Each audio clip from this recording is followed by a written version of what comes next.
What's up? Oh, hello. Hello, everybody. Hello. Hey, welcome back to another edition of the No Integrity Podcast, where we got who knows what the hell. I can't even I'll put a description or the title of the video, but I'm like, I can't even put down right now. I never know ahead of time what we're going to be talking about. There's just there's I we don't plan this out, guys. So if you want like a big long And you will be description able of to tell. right. If you want a big long description, like before, you're not gonna fucking get it. Like I could totally go in later and do it, but I'm too lazy and I don't fucking do it. So eat shit. I don't. It's not very nice. Yeah, no, fuck it. So how was your weekend, bro? Oh wait, never. Why do I ask you that all the time? You were at work. Never mind. Well, I mean, it still could be good or bad. It wasn't that great, but There you go. but you know, it is what it is. Got to pay them bills. I got a lot of bills in my life. Bill 1, Bill 2, Steve, Jerry. Got to Bill pay all. Steve. Huh? Bill Steve. Yeah. Bill Larry. Adam and Eve, not Adam and Steve. Well, it's Adam and Steve when it comes to my house and when it comes to licks my lederhosen. the old casa. Going off that last video. Yeah, I know. Yeah, you figured it out. Fuck off then. Cool. Yeah. Anyway, Not so retarded. I am so T-rarded. Anyway, so Ask away, Brad. oh yeah. He told me he had a question, but I forgot what he was going to ask. Like, genuinely forgot what he was going to ask. So, come on, Brad, get those fat fingers moving, brother. We just got dead air here. Dead air. Why I oughta just take you out back and kick your ass for that dead air. Wah. What are your thoughts on Good Samaritans? Like people that just try to go out and like do favors for you in public, like strangers. Like when my daughter was like learning to drive, we were watching a lot of like dash cam videos of like wrecks and shit. And just to kind of be like, look, you know, I mean, it's not always, you know, doesn't matter how good a driver you are. Look at these other douchebags.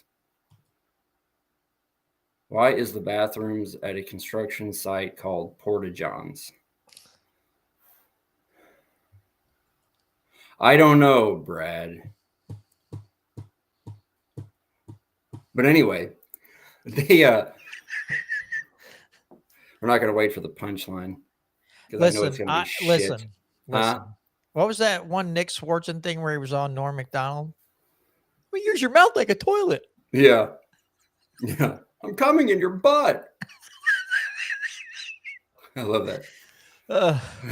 No, but there's a thing that always pissed me off when people would like let you in. If you're, let's say there's a 4-lane road, like in town. So you got the outer lane, inner lane going this way, you know, north, and then the other one going south. Why is a suspect of a sexual crime called a John? Why am I being attacked on this fucking show? Yeah. Why is the thing that you stick into like fabric called a Brad? You know what I mean? Or like a for the like crown molding or something. Yeah, Brad nailer, right? Yeah. Brad. Why is it a Brad nailer? Because all Brads are pricks. That's why. Anyway. Jesus. Brad missed the week and now he's getting roasted super hardcore. Whew. Yeah, no, my weekend was horrible. I lost a testicle. So I'm down to 3. No, like you've got the roads going northbound, you got the ones going southbound, you got the turning lane in between. So you're coming out of a store or something, a parking lot, and somebody is going to like let you go, but they're going this way and you're going the other way. And you can't see who's in the inner lane. Like, so people will pull out and just get smoked by somebody going, yeah. Smoke. And it's like, it pisses me off so fucking bad that people will do that kind of stuff. It's like, just go. I'll get in the traffic. It's fine. They don't risk making somebody get into a wreck because you want to do something nice. That's another stupid bitch of mine that just you don't have to be nice all the fucking time. And you're not being mean by just not letting somebody in. It's okay. They can fend for themselves. They'll make it out. I wish I can't find it right now. George Carlin had a great bit on this where he's like, these people that haven't had a, what is it? Out as like have a nice thought since St. Swithin's Day. And he's like, they don't ask me to go.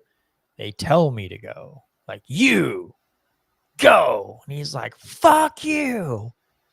Go where? Like, just tell you like what you're talking about. Right. Come to an intersection. Yeah. And I don't remember how it goes, but he's like, he goes, and then I wait for them to go, and then I smash into them. I'm like, well, you told me to go. Yeah. No, I'll just stare at people. If they're like, come on, they're waving me in, I'm just like, no, just go. Just fucking go. Because you're making people behind you.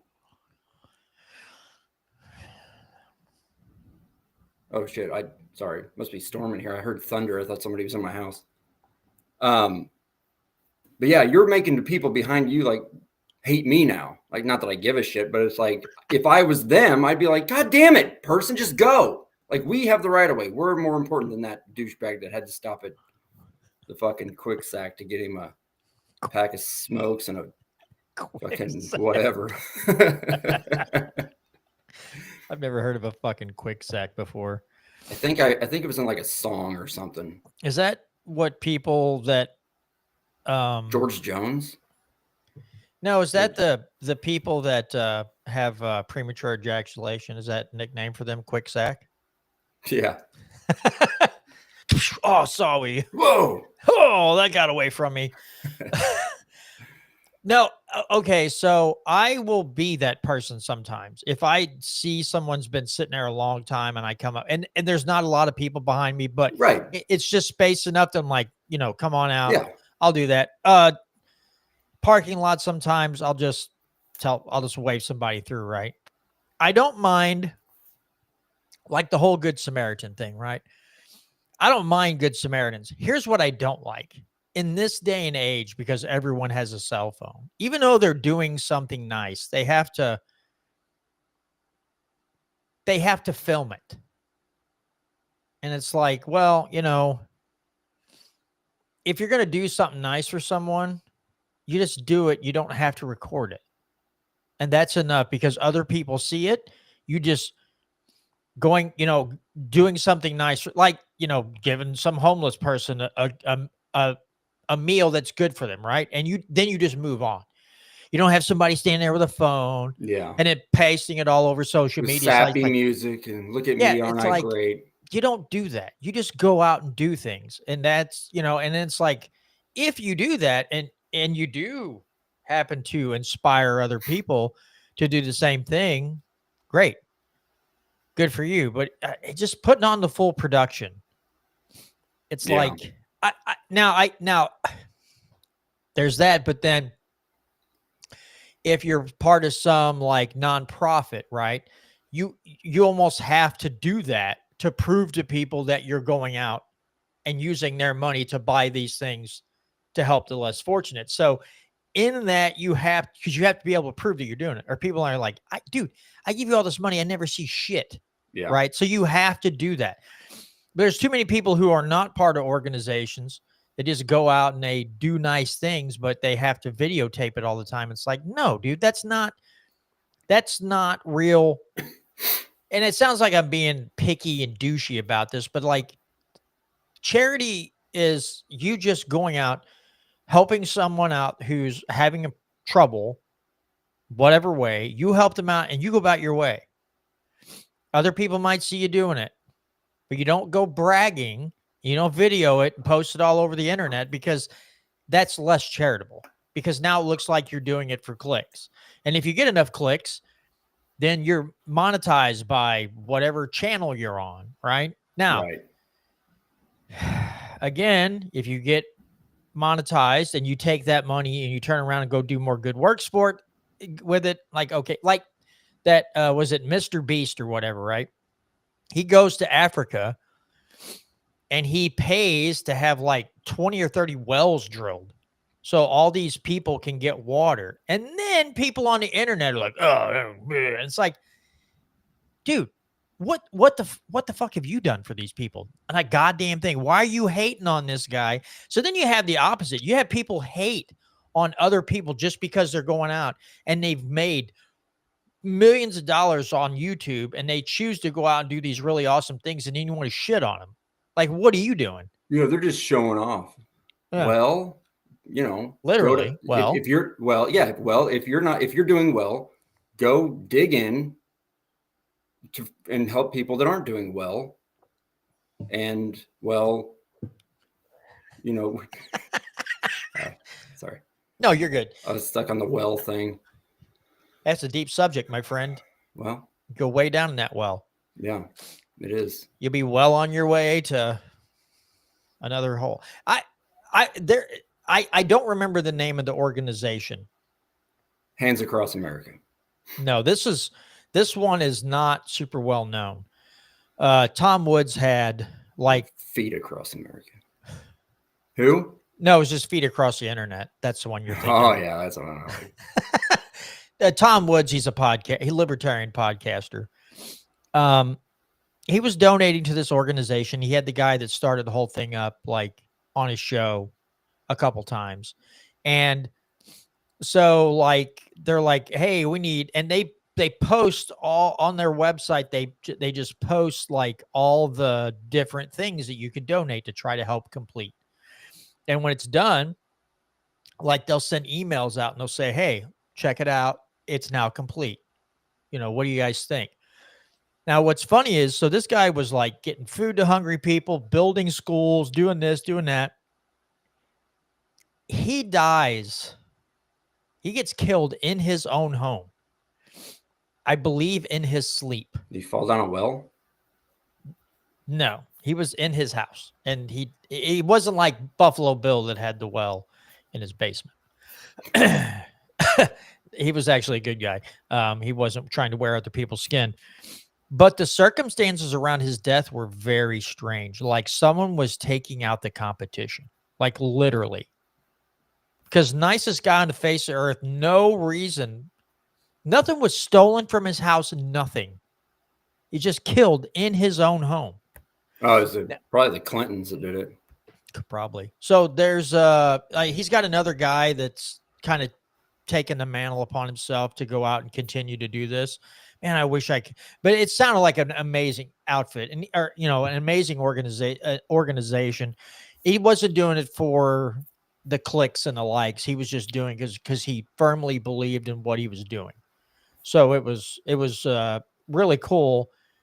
And it sucks that he, you know, he got murdered in his own home. Like I said, very strange circumstances around his death. They just pawned it off like, oh, some guy killed him and kind of shuffled on.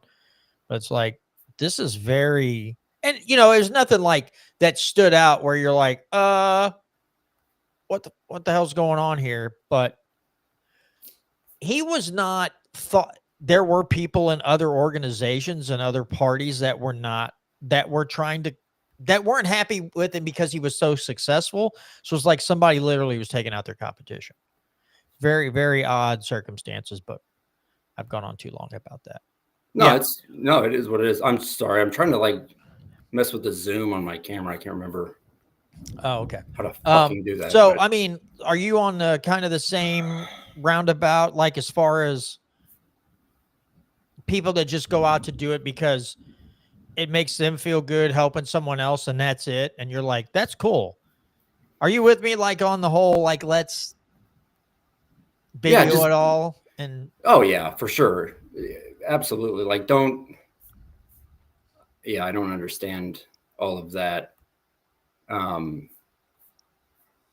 but okay, goddamn, I'm gonna fucking. I wish I could figure out because you how. were like in here and you're like, whoop. I was like, Yeah, damn, he skibbity toilet back a few feet. yeah. Am I still on? Or can you see me now? No, Yeah, not at all. Oh, okay. yeah, I can see you fine. You went back, Pew. like you zoomed out a little bit. Yeah. I. All right. I found I it. sure you did. Oh, Jesus, that's jeez. That's better, I guess. cheesy crazy. All right. That's like the same it was. Anyway, yeah. No, it's the kind. It's just the little shit that people do that annoy the shit out of me. Um, I don't know. That was just something I kind of wrote down. Like people think they always have to do something nice. They never think about how it affects other people. I guess like just go along. Just go about your day. Don't zoom in any closer. We can't handle the view. Oh, you can handle it.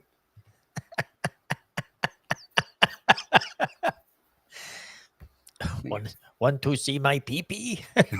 Yeah. Stand up, drop trowel, plap. No, I've like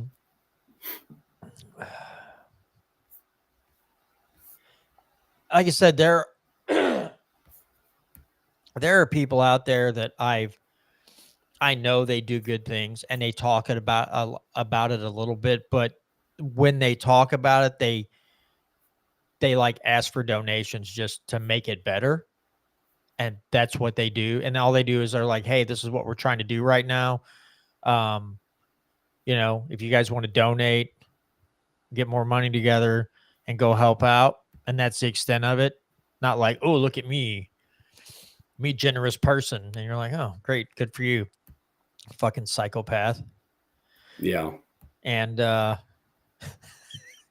so, yeah, there's just all the different folks out there that it does suck though sometimes when they don't ever talk about it because like it may be something that's like close to you that you're like, man, I'd love to donate to somebody that does that. And you have no idea they're doing it to like help them out monetarily because Yeah. they're doing it in the right way, but you don't know they're out there doing it. And you're like, God damn it, how am I supposed to help these people out if I can't find them? So there's, it's just like with everything else. There's you got great Yeah. people and you got Yeah. fucking dickheads.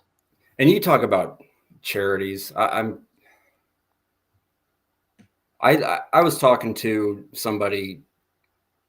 I guess it'd be 2 weekends ago when I was hunting, or well, when I was back home hunting, talking about how all these charities are running out of money because of they cut off they got their money cut, their funding cut off during that whole Shut down. God, what was it called? USAID. Oh, yes. So I didn't know any of that shit. So how the Salvation Army, the fucking bell ringers, I hate this time of year. And I never minded slipping a couple bucks in the bucket, didn't bother me. But finding out that like a lot of charities were just taking money from the government anyway, I was just like, well, fuck you, you're already getting my money, so eat my shit. I've never heard anybody say eat my shit. I like that better than just eat shit. I do. I like that better. Eat my shit. And they're like, that's rather no like mine. Nobody else's. Yeah, gurgitate my fecal matter, bitch. I will eat more peanuts and corn just for you, Thank you. just so it's crunchy. Texture. Pick the corn out of your teeth when you're done. Yeah. God damn, dude. I'd shit it out and it'd still look like corn. It's not food. It can't be, right? Like my wife and my daughter and some of my other relatives, you talk about sweet corn and stuff like, oh, I fucking love corn. And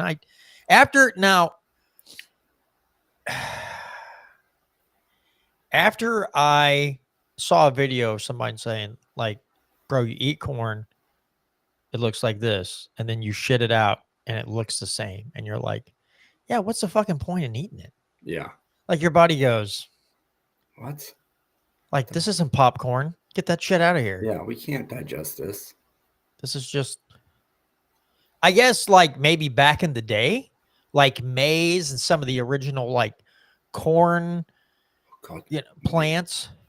Yes. Like maybe those, like what the Native Americans grew, probably had some like benefit to it, right? Sure, it was real food, but now the Right. stuff's all genetically engineered. Yeah, and then you're just eating yellow things Yeah. and then shitting them out, and you're like, oh, look at that! It looks exactly the same as it did like 8 hours ago. Cool. Yeah. I mean, Brad says Goodwill is horrible about it. I don't know much about Goodwill, but I know that they're shitty. just because they're a nonprofit doesn't make them like a good charity or nothing. They just take clothes and sell it, and that's how they make money. And like I said, nonprofit isn't necessarily a charitable organization. They just can't turn a profit according to the IRS, right? They're not in it to make millions so they can go out and buy houseboats, but they can give themselves raises. They can say, oh, well, we made a profit of $1 billion this year. Everybody gets a fucking raise. Or they go out and build new buildings. They're definitely not cleaning the stores or anything like that. So, but or hiring, well, I don't know. My daughter considers Goodwill thrifting, which I guess it kind of is, but I mean, I don't know. They are raising their prices. I've seen that. Really? Oh yeah, you used to be able to go buy like.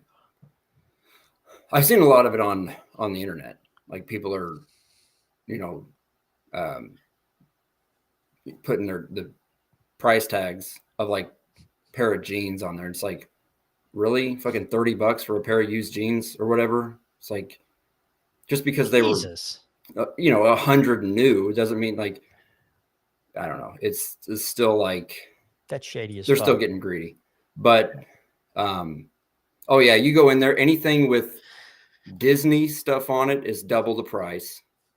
Name brand stuff. They try to capitalize on that, which I don't really have a problem with it. I'm not going to buy anything with Disney. I don't give a shit. That stuff's stupid. But what? I think you buy Disney stuff, but whatever. I do not. Yes, I do.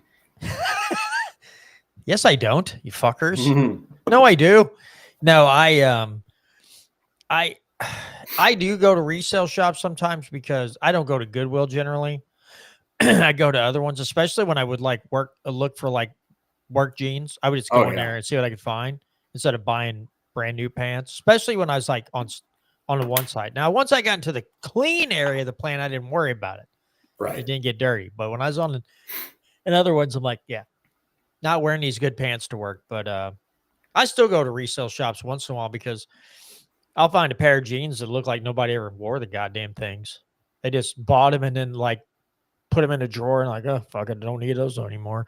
Those are old now. And then go drop them off and they're like $8 for a pair of like Levi's. And you're like, yep, I'll take those. Or some other like more expensive brand name. Like, was it American Eagle and stuff I was finding for like $8-10 and they were like $50-60 in the store. I'm like, fuck yeah, all day long.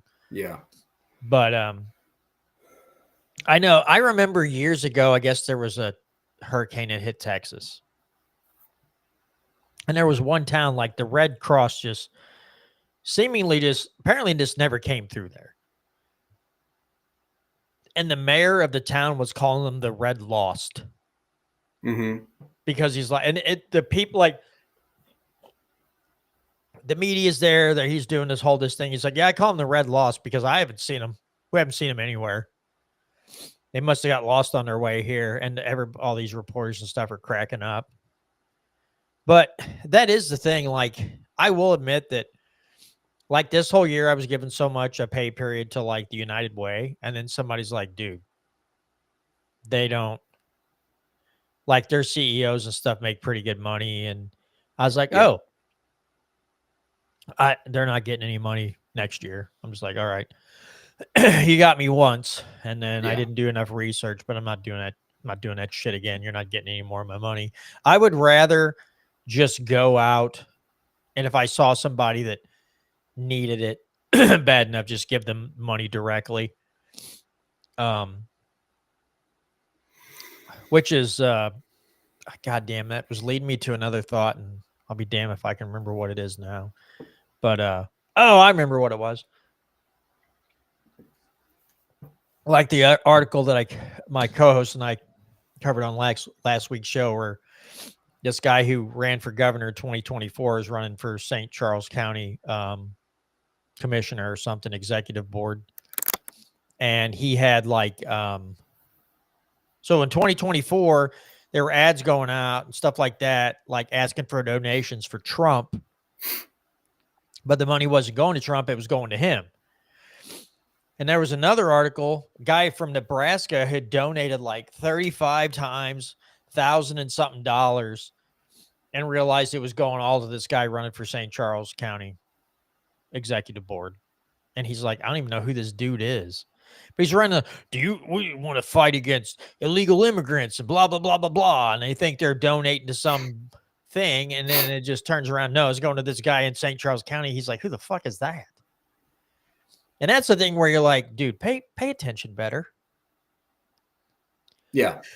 You know, if somebody comes, go ahead. Go ahead. Well, I was just going to say, when Obama was president, and sorry. Yeah, I agree. But I can't remember if what the subject was, but he was doing like a town hall, and some guy spoke up and said, I can't afford to health insurance or whatever because blah, blah. And then Obama was like, well, I'm sure that this guy has a really nice phone. I'm sure that he, has a car payment and he does this. It's like there's certain things that people can cut back on and be able to afford certain things. Now, it was a shitty thing to say because, I'm going to raise the price of this. You need to cut back. But also he had a good fucking point. Like if you can't afford something, fucking figure it out. You're an adult. I'm sorry, but I can't. It's hard for me to give to charities when I know that most of the people taking that money aren't trying their hardest. And I know that's a fucking kind of a snooty way of thinking, but when I've never taken anything from anybody since I've become an adult. Never taken that pussy? No, never. Never? No. But okay, cool. Money-wise, no in benefits, entitlement, nothing. And I was fucking broke when I first started out on my own as like an adult. And I worked my ass off. I fucking found different jobs. I never took a day off. Like literally never took a vacation day. There's sword swallow. Until I was sorry. I didn't say that. No, I was asking a question. No, I know. I'm saying I've done that. But I mean, it's just it's hard for me to give because I know that how people are, and they're not going to give up on their fucking vacations. They're not going to give up on their their people have $1,000 car payment. They're driving nicer cars than I am, and I'm supposed to feel sorry for you. Fuck off. Like, figure it out. That's all I'm saying. And it's not PC to say that because, and there are people who are, you go through hard times and there are circumstances that are totally out of their control, but No. what the fuck? Listen. Okay, so you said that's what Obama said, right? Mm-hmm. Then why did he turn around and create legislation that was supposed to make your insurance cheaper? Oh no, I'm saying that he You know what I was mean? a piece of shit about it, but Right. that did make me kind of go, he's got a point. But yeah, No. no, he's a piece of shit because my health insurance doubled when Yeah. when like from 1 week to the next when that went the Affordable Care Act went through. It went from $120 a month to $240 a month, and that's Yeah. I remember that vividly. And I wasn't even paying for my own. My company was paying for mine. I had to pay for my daughter's, and it doubled. Yep. They like to finger your butthole real big, wide open. But the Can you thing hold your is, poops in? I could afford it. So I guess according to Obama, it was affordable for me. But for the people who don't have jobs, of course they can't afford health insurance. They don't have fucking jobs. They're Most getting of those on Medicaid oh anyway. yeah, they're So. getting Medicaid, they're getting food stamps, Section 8 housing, fucking Obama phones, all that shit. Yeah, that's the other part I completely forgot about. He's like, "Oh, maybe you should just like cut back on your shit." Okay, Mr. Obama for phone and Affordable Care Act guy. Cool. Yeah. Okay. Yeah. If you give me what everybody else. Oh, I make too much money. Okay. Fuck off. It was just a way to even everything out. It was a way for people who have jobs to pay for people who don't, and rich people to pay for. It's just the. It was his ease into socialism, which we're there. We're getting there. Well, and dude, I remember having like I don't know why I tried debating anyone on the internet. What a dumb thing to do. I can't help myself. Sometimes people post stuff and I'm like, I can't let that slide. That's the dumbest shit I've ever. That's the dumbest shit I've seen all week, you know. And I remember telling people like they had to do one thing. All they had to do was write a law that said you could buy health insurance from any state in the country and fucking rates would have went boop and drop. I was like, well, when you subsidize it, it's going to get more expensive. That's how economics works. If Yeah. the government throws money at something, anything involved with that thing, the price automatically goes up. It's never, ever been different than that way. You subsidize corn, high fructose corn syrup goes in everything, prices shoot up. It's just an automatic function built into economics, and these cock juggling thunder cunts can't seem to figure this shit out. I don't know how they don't. But Yeah. anyway, I don't want to get too far down that road. But no,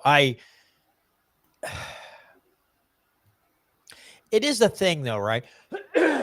You will see people. It's just the same way with those when they had the big Wall Street protest years ago, and all those kids were out there and like $600 worth of clothes and a fucking expensive ass phone, and you're like, what are you bitching about? Yeah. You're mad at the billionaires, but look at all the expensive shit you're wearing. Right. Like, what are you fucking crying about, dude? Yeah. And now, mind you, Wall Street gets a lot of preferential treatment and they lobby hard so things fall in their direction, right? Yeah. But they don't understand that government's helping them with all this shit Yeah. and turning around and screwing the taxpayers. They don't understand Yeah. that shit. And it really annoys me when politicians will bitch about millionaires and billionaires getting these tax loopholes and shit. And it's like, you made the fucking laws. Like, you did this. And And you there's been in the last, well, since the beginning of fucking time, you've had either Democrats or Republicans for a good, or at least 2 years, a lot of times have majority over everything. They had the president in there. They had the House and the Senate. They had everything. They could have done all this, but it's not ever going to happen because these are the people funding them. These are the people keeping them in office. There's a lot of schmoozing going on. I saw a post today about how Jeff Bezos was going to leave, like, give like $100 billion to charity. And somebody posted, this is just another way of billionaires getting out of paying taxes. It's like he's giving to a charity. Like, would you rather him give it to a charity or pay the government that's just going to fucking send it to a country that hates us? Or give it to a bunch of fucking dictards that don't deserve it? Like, it always bugged the shit out of me when people would say, we need to tax the billionaires. They need to pay their fair share to the, okay, so the government's getting more money. What the fuck is that going to do? The government's already got, they can print their own goddamn money. And they do. And they fucking, this fucks up the economy. But more, giving, if you took from the top 10% all of their money, you're going to fund the government for a couple of days. Like, it's not going to do a damn thing. How about this?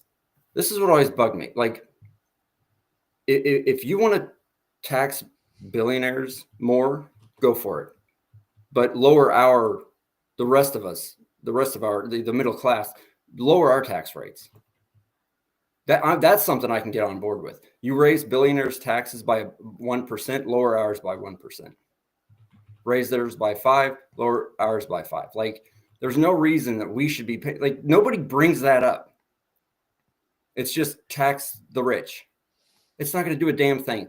The analogy I always use is a mom takes her two little kids to the ice cream stand, and she orders 2 ice cream cones. And little Jimmy gets 2 scoops of ice cream on his ice cream cone. Little Johnny gets 1. Johnny says, hey, he has 2 and I only have 1. That's not fair. So the mom just takes one of Jimmy's scoops and throws it on the ground. So now they're even. They both have 1 scoop. Why is Johnny happy about that? Because he's a selfish little piece of shit. And he just wants, that's all it is. Instead of maybe saying, okay, either I'll get Johnny another scoop, or I'll take the one off of Jimmy's, cut it in half, and now you each have 1.5. Like, there's no, it doesn't make any fucking sense. There's no logic behind just taxing billionaires. And when a politician says that, it scares the shit out of me, because it's just like, you make too much money, we're going to take it. Why? For what? For what? Ugh. Because they can and it's not theirs and blah, blah, blah. Shut the hell up. But anyway, it's already been proven that if you could take the wealth of all the billionaires in the U.S. and you would run the government for like, 8 months. Yeah. And it's going to be, I got to find this. Talk about like stupid politicians lying. I got to find this clip from, let's see. All right, let me, I'm going to play this audio from this Jasmine Crockett. I don't know if you saw this, but God, yeah, I saw your Slavey Crockett. Yeah, that's right. You did. I got to play this because it's just so stupid, right? It's so dumb. But let me play this real quick. I think I'm at the right part here. Who also took money from somebody named Jeffrey Epstein, as I had my team dig in very quickly. Mitt Romney, the NRCC, Lee Zeldin, George Bush, Win Red, McCain Palin, Rick Lazio. You mentioned Lee Zeldin there. He's now a cabinet secretary. He responded and said it was actually Dr. Jeffrey Epstein, who's a doctor, doesn't have any relation to the convicted sex trafficker. Unfortunate for that doctor, but that is who donated to a prior campaign of his. Do you want to correct the record on the people? I never said that it was that Jeffrey Epstein, just so that people understand when you make a donation, your picture is not there.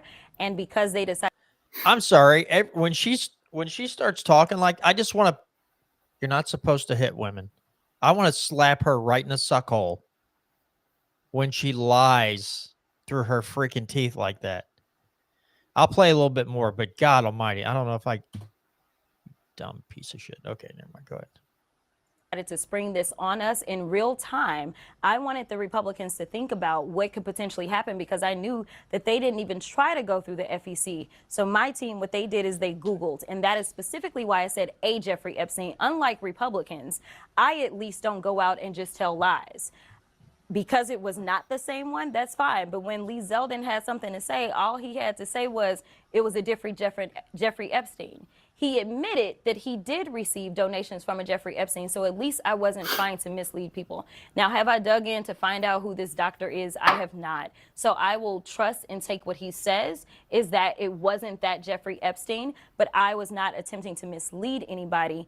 I literally had maybe 20 minutes before I had to do that debate. Yeah, but people might see that and say, well, you're trying to make it sound like he took money from I did not know. a registered sex offender. No, but I literally did not know. When you search FEC files, Then and don't that's say what I had my anything, team to do, dumbass. I texted them and I said, listen, we're going up. They are saying that she took donations. Right, but someone might say, well, your team should have done the homework to make sure it wasn't the convicted sex trafficker. Within 20 minutes, you could not find that out, not from just doing a quick search on FEC. So number one, I made sure that I was clear that it was a Jeffrey Epstein, but I never said that it was specifically that Jeffrey Epstein. What? Jesus Christ. Say, I could see your blood pressure spiking. yeah, just say I was wrong.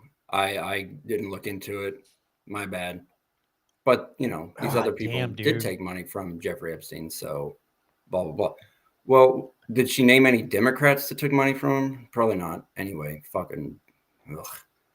It's like me. It's like if I was doing this podcast and I was like, well, hey, we got John Williams coming on the podcast. And I'm like, holy shit, the composer. And then, you know, fucktard Frankie shows up over here. And they're like, who's this douchewagon? And you're like, I didn't say the John Williams. I said a John Williams. Yeah. It's like, this is a music podcast about famous composers. Like, why wouldn't I think it's that John Williams? Anyway, she's so fucking stupid. Anybody who votes for her we're fucked. I mean, holy shit. I don't even know what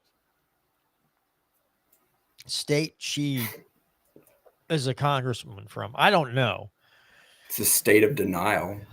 Okay, well, you got me there. You got me there, bro. You're probably not wrong, but I don't know.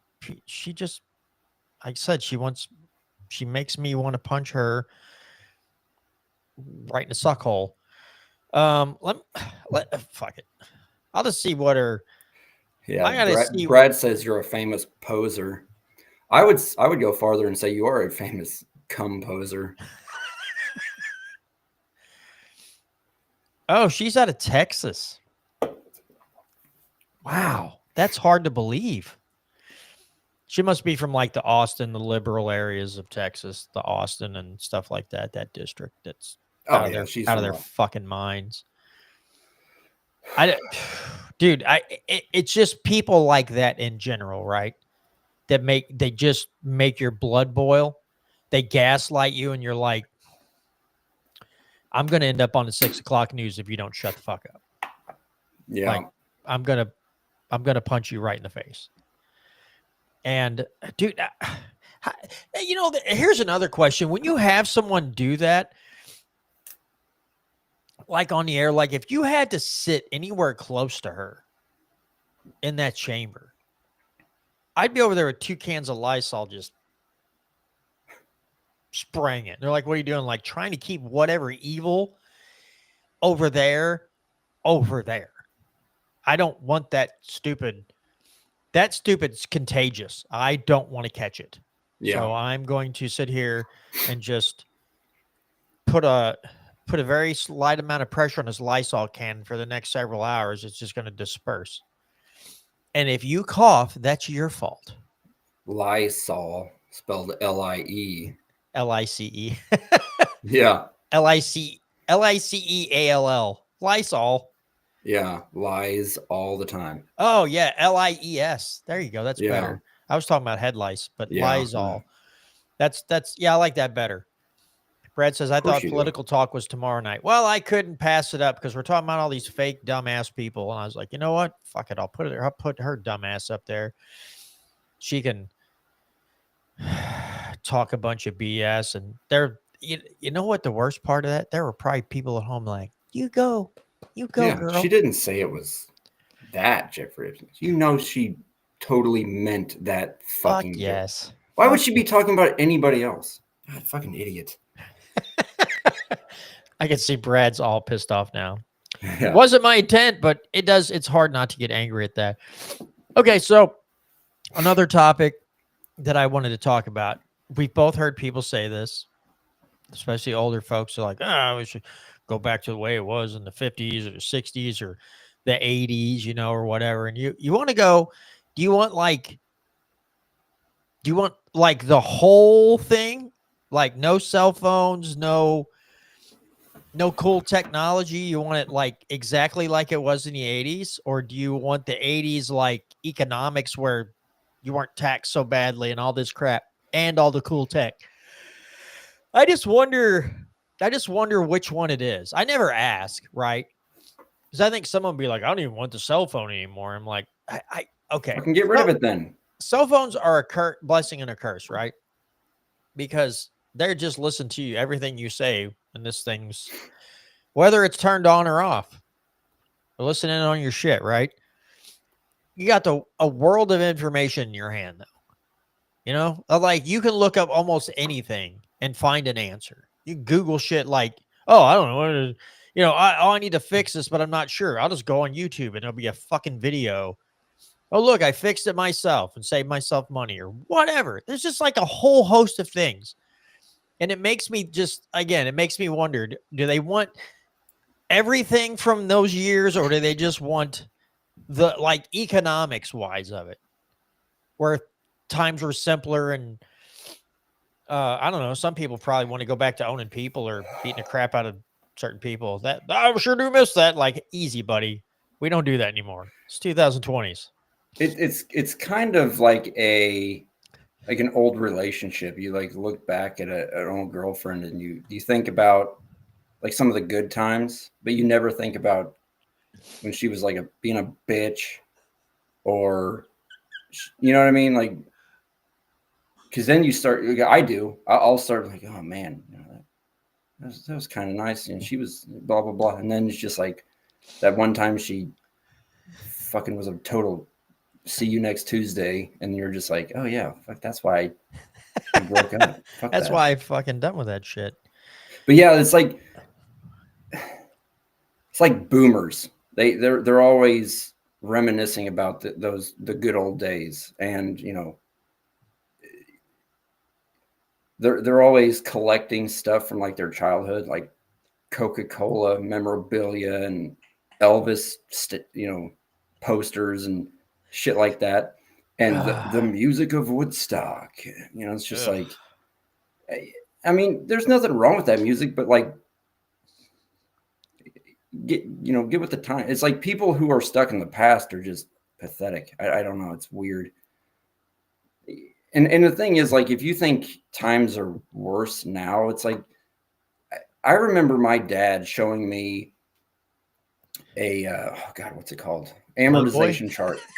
Yeah. Well, that's Playgirl. No. I was like, oh. PP's galore, Billy. Yeah. An amortization chart from a loan that he got for like a vehicle. And he was like teaching me like, okay, well, see, like, this month I paid this much in principal and this much in interest. But then I paid, 2 months worth of principal, and that I totally didn't have to pay this much interest, for those 2 months of whatever. And I was just like, oh, that's cool. And on the chart, his interest rate was like 16%. And I was just like, good God, that's fucking ridiculous. So that, yeah, not everything was great back then. I mean, high interest, fucking, prices were low. Oh, you could buy a house for blah, blah, blah. It's like, yeah, but if you could, like, not everybody got approved like as easy as they do now. I mean, you had to fucking really, Like you put a bunch of money down, have a solid job that you had to prove that you weren't going to get fired in 2 days, and then in the market was so unstable. Like even if the bank repossessed it, they might not even get their goddamn money back if they repossessed it and sold it, because nobody else could fucking buy it. You know what I mean? So yeah, things weren't great back in those days. Yeah, people hung out and socialized more, but it's because they were fucking bored. Let me ask you a question, though, and I mean this sincerely. Like, this is a sincere question. I'm not trying to be stupid, but I know you don't try. This comes natural. you're right. I am pretty fucking stupid. Don't say it. I know you don't mean that, so fuck off. Anyway, do you think that was better, though, in one sense, because not everything's just fucking handed to you, like, the run up to 2008?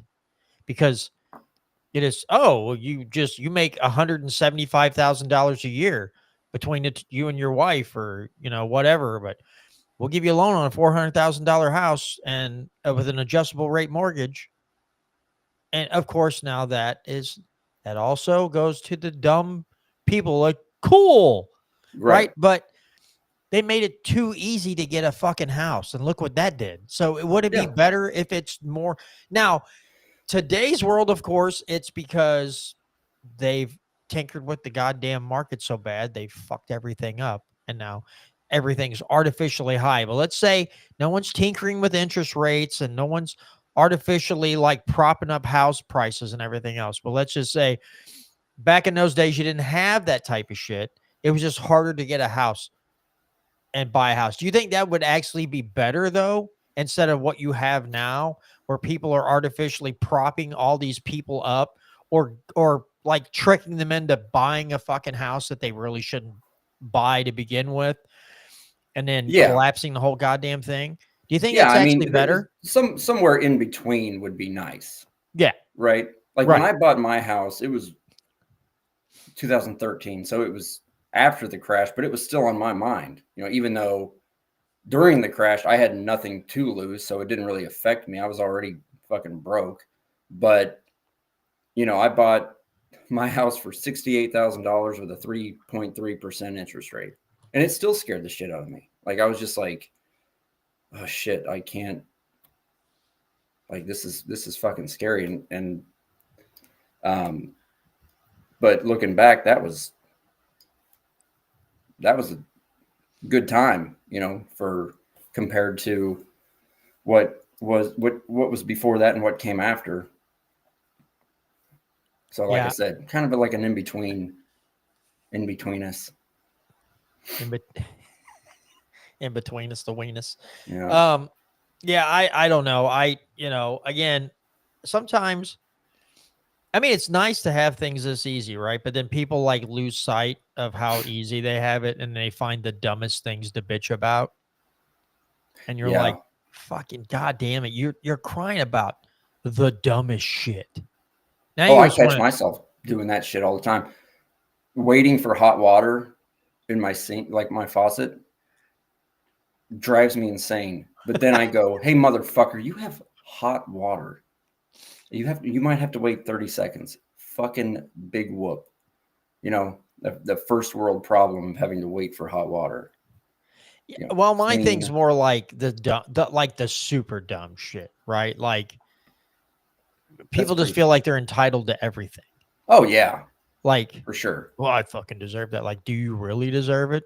Yeah. Like, no, you fucking don't. Like you're lucky that you're employed or whatever, like right now, because you're acting like a total dick. Like, no, you don't deserve a goddamn thing. But that's my question. Like, it's like we have it too easy now, and it's like we're making things worse on ourselves because a lot of people just don't realize how good, even in this shitty economy, we still got it way better than a lot of other freaking countries have it. I mean, I don't want it to continue to go on a downhill slide that it's going on, of course, but as of right now, we still have it better than a lot of people. But people create this stupid shit to get mad about. And it's like, God damn, do you ever touch grass? Do you ever see anything but the internet or a TV screen where some talking head's telling you exactly The only grass they're biggest, touching, huh?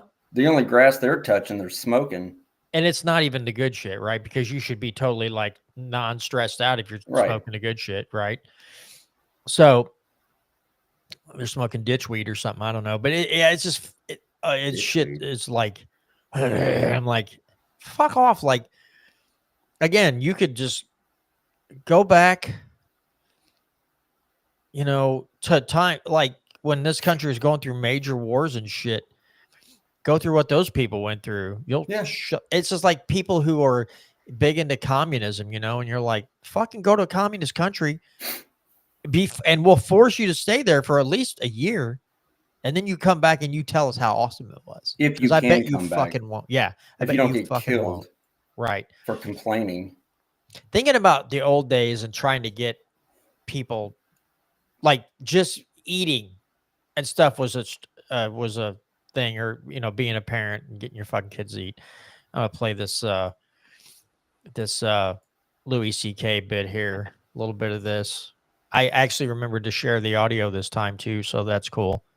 This Louis C.K. thing talking about getting your kid to eat. It makes talking about like people wanting to go back where you might have, you go back a while and then people did struggle to find food sometimes, but now we got easy times and there's fucking food everywhere. It may not be good for you, but there's food everywhere. And it just made me think of this Louis C.K. bit here. I remember the first time my daughter said a whole sentence. That was a big deal because she had never made a whole thought by herself. She just said the little words. And I was doing the dishes, and behind me I just hear her, she just goes, "Daddy, I don't like chicken." I dropped my plate. My wife and I cried and hugged. It was a big moment.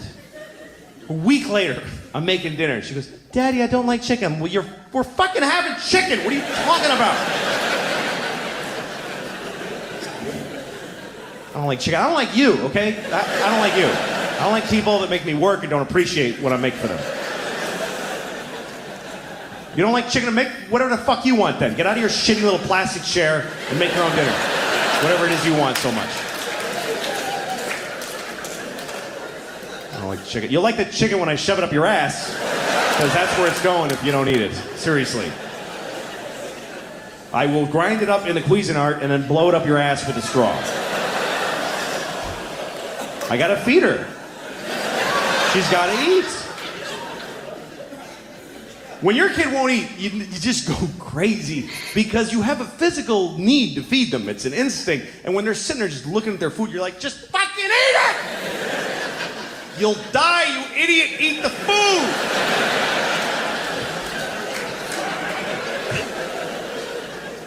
I don't like it. It doesn't matter. Put it in your face. They have your footprint at the hospital. They know that I have you. I'm not allowed to let you die, you piece of shit. Eat it! You have a social security number. You're on the grid, motherfucker. Eat! It made me think of that, like when I don't know. Sometimes I tie two things together and it doesn't make fucking sense, and I fuck off. Okay, but I have to say, man, it's been a long time since I've watched a Louis C.K. stand up, but I've got to go back through and find some and watch them again, because I remember like that one, Chewed Up, and there was another one. I sat there and almost pissed myself laughing. Yeah. At the ridiculous shit he said. But it is interesting. When you think about it, like some countries, like kids just like, as a parent, that's got to be like one of the most devastating things to know that your kid needs to eat and you want them to eat, and there's like nothing to fucking eat, and you got to watch your kid like starve. Jesus Christ, dude. Yeah. Oh yeah, that'd be awful. I mean, I'm lucky that I've never had that, so it's not really luck. But I mean, I'm just saying. No, it is, because sometimes things happen to people that they can't control, and they're in a shitstorm and they need help from somebody.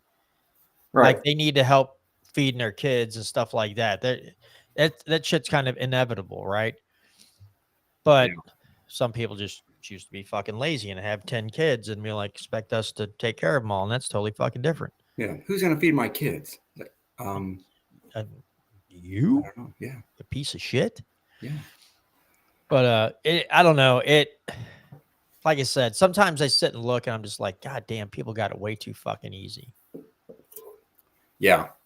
And it's like the whole Epstein thing, right? Like talking to some people at work and the guy's like, if enough names got released, like the whole system could collapse. And I was like, good. Yeah. He's like, Jesus Christ, dude. And I go, it's going to at some point. It can't stay afloat forever. So fuck off, man. I mean, I don't know. This whole thing can't keep itself afloat forever. I don't know, dude. And just the thought of letting somebody get away with the awful things they've done, like, no. Well, it's supposed to like, oh, my life's really easy, so I should just let people diddle kids so I'm not inconvenienced anymore. Fuck that shit. Yeah. If those people pay the ultimate price and my life becomes a little more hard, cool, let's freaking go. Yeah. Put me on that bus.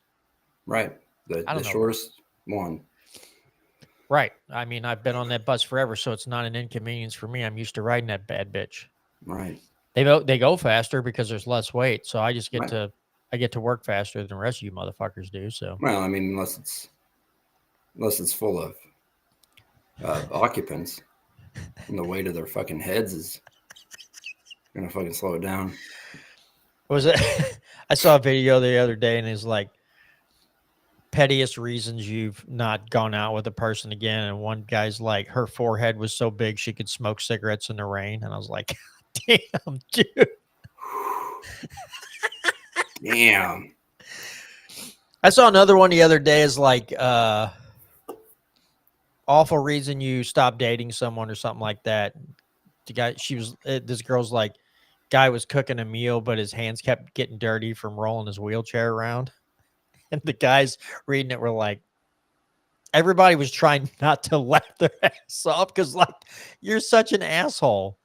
Like, dude's in a wheelchair trying to cook, and you're like, oh, he just keeps touching his dirty wheels while making food. Ugh. Like, God damn, man, take it easy. That reminds me of a joke a comedian told.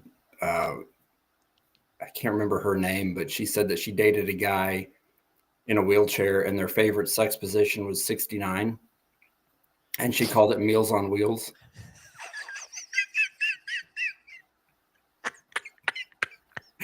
I just saw a video today. It was Louis C.K. on Tom Segura's podcast with him and his wife Christine, and he was talking about that. He's like, "Oh, Dan Nanderman or something has a joke where he's like, I'm a teacher who's gonna teach sex ed today," and he's like, so he pulled out like a banana and shit, and he's like, I'm gonna teach you how to put condoms on, but I brought this banana because I can't get a hard on an empty stomach. Yeah. I was like, Jesus. That's a great joke.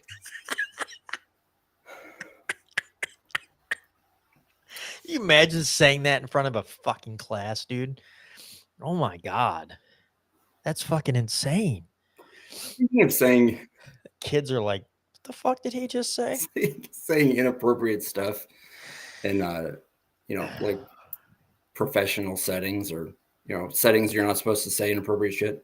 The other day at work, the joke wasn't even bad. It wasn't even dark humor at all.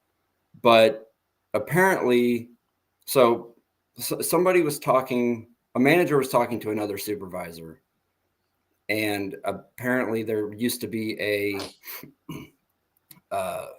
manager, his name was Carter or something. And he said, yeah, back in the Carter days, blah, blah, blah. And I said, yeah, then you had the Reagan days. And then he kind of looked at me, he's like, oh, yeah, I'll get Carter, Reagan, yeah. But I'm being serious right now. And he went back and it fucking cracked me up so bad. Like it was funny to me that I made somebody have to go, we're being serious, right? I love it. It's like telling like a really corny joke and people give you that like look like, ugh. That's I love that shit. I love it so much. That's like somebody was talking about an engineer and they said his name was Jose. And I go, you think his parents named him after hearing the national anthem of the United States for the first time? And they're like, what? I'm like, Jose, can you? And everyone's like, and I go, no, that was a really good dad joke. So you can fuck off. Yeah.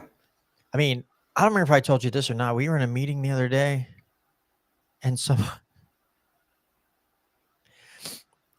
we're talking about contractors in the building, and somebody's like, oh, there's going to be a group of Germans in here. And it went on for like 2 or 3 minutes. And I go, you said there's going to be a group of Germans in here? And they're like, yeah. And I go, they're not working on the fucking ovens, are they? And my lead man's just like, dude, you can't fucking say that out loud. Like, people were cracking up. That is funny. It's one of the things you could tell people got really fucking uncomfortable at the same time. And I love that shit too. Like, I think I've said this one before too, where I was standing in line to clock out years ago. And some gal's like, what are you going to do this weekend? Or she's like, something about we should get together. And I go, I got a perfect idea. There's like we find somebody with a big like van or something. I said, we'll go down to the creek and we'll put a bunch of rocks in it. And I said, we'll drive by an orphanage and throw rocks at the kids. Cause what are they going to do? Tell their parents? And she got this horrified look on her face. I'm like, I'm fucking kidding. I'm not being serious right now. She got really fucking uncomfortable. And that's like one of the funniest fucking things I've ever heard someone say. I heard that on a radio station one time where it's like, if you could call in and make the 2 morning disc jockeys laugh, you get a prize. And people are calling in and telling these stupid jokes. And this guy calls in and goes, he's like, yeah, I like to get a bunch of rocks and drive by the orphanage and throw rocks at the kids. Because what are they going to do? Tell their parents? And both the guys just cracked up. They're like, all right, there's our fucking winner, you know? Yeah. I'm like, that is comedy fucking gold right there. Speaking of radio shows, do you know who Opie and Anthony are? Did you ever hear that show? Yep. They would do a thing where like they'd have somebody call in to do like an interview, and then Jim Norton would go into another room and call in as a caller to ask this interviewee a question. And then when the person is answering, he would yell, Ramon, and then say something mean about that that person. I got a spam call today, and my daughter is sitting there by me, and I go, oh, I'm getting a spam call. So I answer it, and I don't know how my number got out, but apparently, I don't know if some lady named Carol Baker like put the wrong number in, but all of a sudden people are texting me. I'm getting spam texts and calls for a Carol. I mean, the texts at least 5 a day, the calls at least 5 a day. Yeah, it's getting annoying. So I answer it. A lot of times they're like, you know, automated shit, but this was a real person. And hi, is this Carol? And of course I just go, yep. Oh, okay. What did you fill out a survey for apply for a mortgage or something, or info to get a mortgage or something? I was like, yep. And oh, well, good. I've got blah blah blah. And Ramon, tell this dumb bitch to take my number off her list. And of course she hung up, but my daughter was like, what the hell was that? So I played a couple of Ramon clips from on YouTube from the Opie and Anthony show. Now you're going to make me, I got to look this up, because this is one of the best. If you got another story, you just go ahead. This is one of the best ones of fucking with a telemarketer that I've ever heard in my life. I had one last week, and I can't remember what okay, I do remember. This guy called and said, "Hi, is this Carol?" Yeah. You're Carol? Yes. And, of course, I don't sound like a Carol, even though it could be a guy's name. But what was he calling about? I filled out a survey that I had gotten into a car accident. And it's like, hey, were you in a serious car accident? And I said, yeah. Yep. Cock got ripped off, came clean off. No more cock. And then as soon as I said, you want to suck it? He hung up on me. Oh. So there's this guy by the name of Tom Mabe, and he does, this is, like I said, this is one of the best revenge on telemarketers that I've heard in a while. So I'm going to play this just because I think you might have heard this before, Eric, but this is to me like top-notch shit here. Yes, can I speak with Tom Mabe?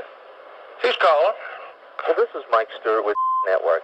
You've been selected to receive a complete digital satellite system for free.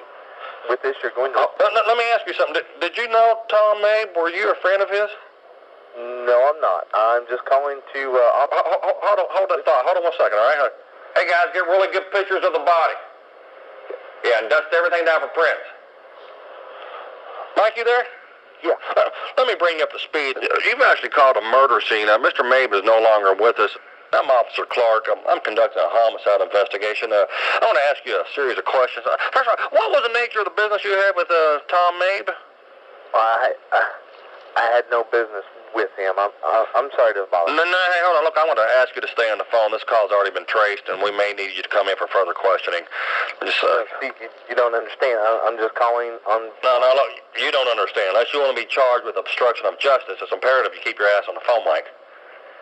Well, how about you just talk with my supervisor then? No, look, we'll get your supervisor in a second here. First of all, give me your whereabouts.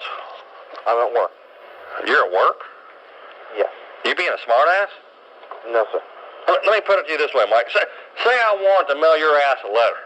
What would I have to write on the outside of that envelope to ensure the mailman would deliver it right to your ass? Geographically speaking, Mike, where is work? 47 West Street. Hold on. That's 47-8? Yes, sir. Mike, hold on 1 second, all right? Yes. Get the Little Police Department Homicide Division on the phone. Yeah, give him this information. Tell him he's being sought in connection with a fatal shooting and aggravated robbery. Mike, how did you know Mr. Mabe again?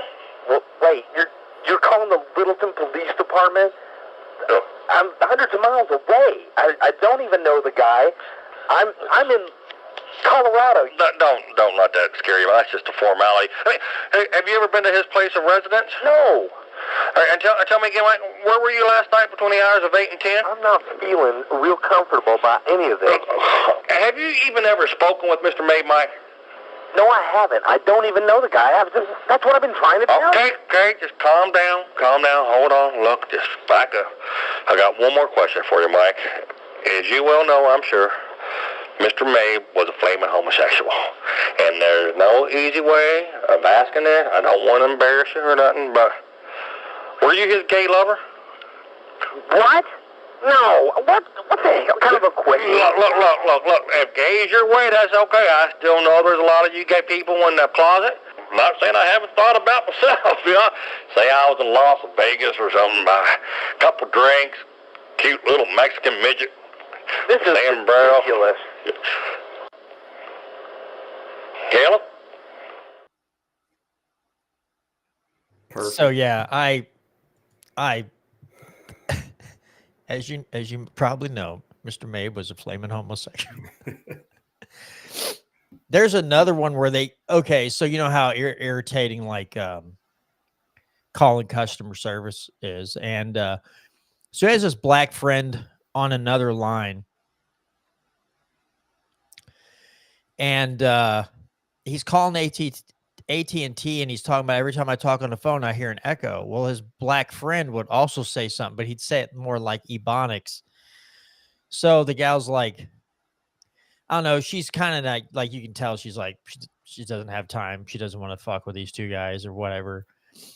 And he's like, could I speak to your manager? And then this black friend's like, who your boss is? And it just His fucking son. And then she just ends up hanging up on him. It's freaking I love it. It's freaking hilarious. I wish I had that talent just to I couldn't keep a straight face and not bust out laughing at some point. Yeah. You know what I mean? I love it. I wish I would get a call during this. Oh God, how awesome would that be? I would love it too, because I could Bluetooth the phone right in through the soundboard and just and just taunt. I mean, you could talk, they'd hear you too. Oh, that would be great. Come on, let's get a spam call. I won't get one now. I'll never get one while we're doing this. They'll call Right. before or after and just ruin the whole goddamn thing. But sons of bitches. I know.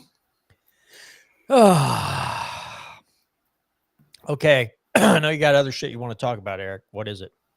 Ooh. Well, let's see. Do you like the movie Grease?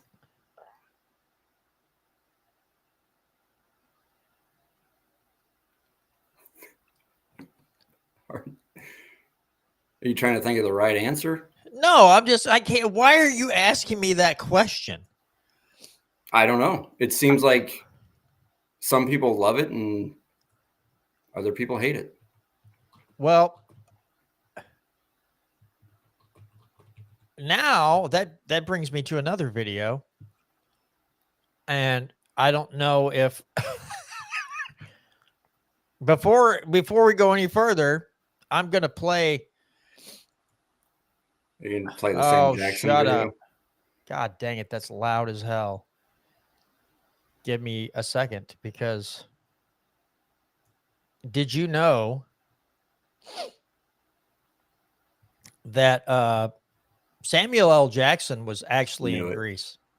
You already know this one, don't you? Yeah, I just asked you, is this the one with Sam Jackson? But you were sorry, listening. Yes. I'm going to play it for everybody else, though, in case they haven't seen it.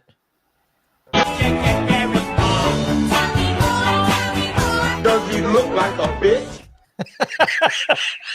I love that video. I love that video. Anyway, I'm sorry. Okay, I have to tell you something. So my wife and my daughter love musicals. They like plays, right? They like theater and all that shit. That's not up my alley. One of the most fucking infuriating things that's happened to me was my wife and daughter were watching Rent, and they were watching it on some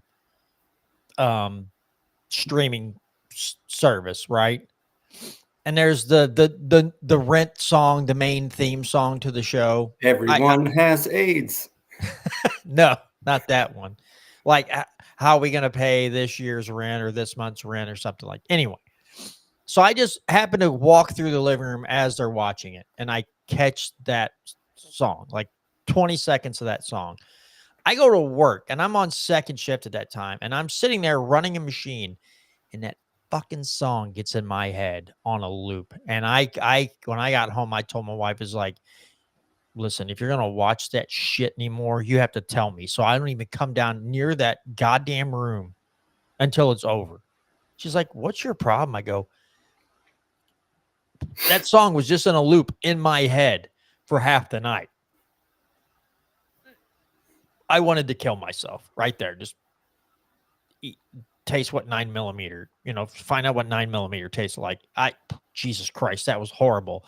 Why are you asking me if I like the movie Grease? Well, I was watching Opie and Anthony clips again, and they were talking about one of the guys in Grease. I don't know his name. Anyway, he was friends with John Travolta, and he said one time he woke up to John Travolta giving him head. And this was in a suicide letter that he wrote years before he actually died. He didn't go through with it, but he had written in a suicide letter about this. And so they were playing like clips from Grease, and of course they were putting new lyrics on the songs. But I remember when I was probably like in the, I don't know, elementary school, maybe 6th or 7th grade, something like that. And we were at a friend's house, and one of the other kids came in and goes, "Guys, Grease is on." And they all ran out to watch Grease. And I was like, wait, what? Like, really? Like, I was so confused. Like, that's not a movie that teenage boys should sit around, like straight teenage boys should sit around and watch. Like, this is weird. And yeah, I don't know. I just, it was, that movie has always just been so confusing to me, because I'm like, do people actually like this? And my daughter likes it. She likes the music. She likes the movie. So one day I was scrolling through YouTube, and remember the movie Cry Baby with Johnny Depp? Have you ever seen that? Is that what that real? No, what's Crybaby about? Johnny Depp, he's the bad boy, and he's like, okay, I don't know that one. Okay, but it's retarded. Like, it's like Grease 2.0 retardo. It's just retarded squared. And we were watching it, and I was like, "Oh, let's watch this." It's so stupid. Like, my sister used to like it, and I was like, "You might like it because you like Grease." And she was like, watching it, and she was like, "This is nothing like Grease. What the hell is this?" And I was like, "I don't know. I figured you'd like it. It's stupid. There's dumb music." And she was like, "This is what Grease is like to people that don't like Grease." Like, that's what she compared it to. But no, I don't know. I just always wondered, like, who that was for. I mean, obviously women. Mm-hmm. I don't get it. I don't get the breaking out in song. Like, I know it's a movie, but like, that would never happen. Like, High School Musical, never seen it, but I know it's a freaking musical about high schoolers, and they break out in song and dance and shit. There was only one good thing about the movie Grease. Olivia Newton-John. That was it. Because she was a pretty attractive woman. So that's like the old Wonder Woman show. Only good thing about that was Linda Carter.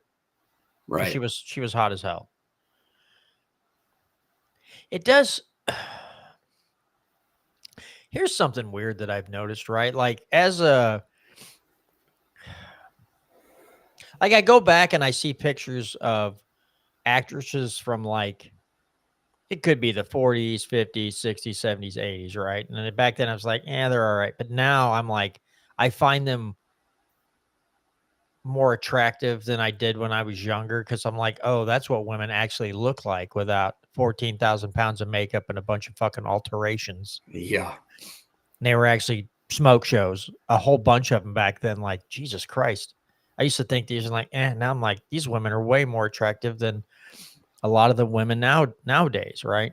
Except for like Sydney Sweeney and a few others. But I'm just like, there was some, like, Linda Carter was fucking hot. Beautiful. And she didn't even and even without makeup, very attractive woman. Yeah. And a lot of them can't get away with that anymore. Right. You wake up next to him, you'd be like, Jesus Christ. Yeah, who's that dude? You remind me of that South Park video where there's like, no one wants a wake up in the bed next to a pig or an elephant. And the chef's telling about shit. But yeah, I was just like, I look back and I look back at some of the actresses from years ago. I'm like, Jesus Christ, they were pretty freaking hot even back then. But I just doesn't. You talking about Lucille Ball? Fred. I'll tell you another one. One of my favorite actresses of all time, not because of her acting ability, but because of her looks. Gillian Anderson from the X-Files, that redhead. Yeah. I used to really like watching the X-Files. I liked the show. My wife and I would watch it every evening. It came on like Saturday or Sunday nights I think it was on Fox, and we would watch it. And I told my wife, like, my buddy knew that I like found Gillian Anderson really attractive. And he's like, it's the same thing guys always ask their friends. What would you do if, like, Gillian Anderson walked into your bedroom? and you and your wife are laying there, and my wife was like sitting in the room when he asked me this, and I would just look at her and go, "You're either going to join in or you're getting out of the fucking bed. That's what that's what we're doing right now." And he's like, "Dude," I go, You're asking me a question. I'm being honest with you. Yeah. If she walked into my room and was like, "Let's do this," I'd look at her, I look at my wife and go, "You're either joining in or you got to leave. You stand there and watch whatever, but this is happening right now." Oh, you were talking about Linda Carter. What about Nell Carter? Remember her? She was a smoke show, dude. Such dick bag. You're such a dick bag. Jesus Christ. I was hoping you didn't know who I was talking about, so you'd look her up. What was that show different? No, what show was she on? It had all the other girls in Give it, me right? a break. Nah, yeah. Had Facts like of Life. Tootie and Yeah. the blonde girl and all that stuff. Yeah. Facts of Life. Yeah. Sorry. I just Yeah. But she was on it. She had her own show called Give Me a Break. okay. I just vaguely remember that. Yeah. I mean, this was like reruns, obviously. Yeah.